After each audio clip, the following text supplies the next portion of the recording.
সেদিন যখন দিদিমার সাথে দেখা করতে গেছিলাম, মানে ঘুণাক্ষরেও টের পাইনি যে ওই ব্যক্তিটার সাথে সেদিনই আমাদের শেষ দেখা। এরপর আর কোনোদিন দেখতে পারবো না ওই মানুষটাকে।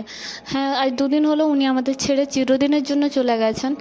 আর আমাদের একটা নিয়ম আছে যে কোনো ব্যক্তি মারা গেলে তাদের ঘরে চিড়া, কলা, বাতাসা এইসব দিতে হয়, গুড়।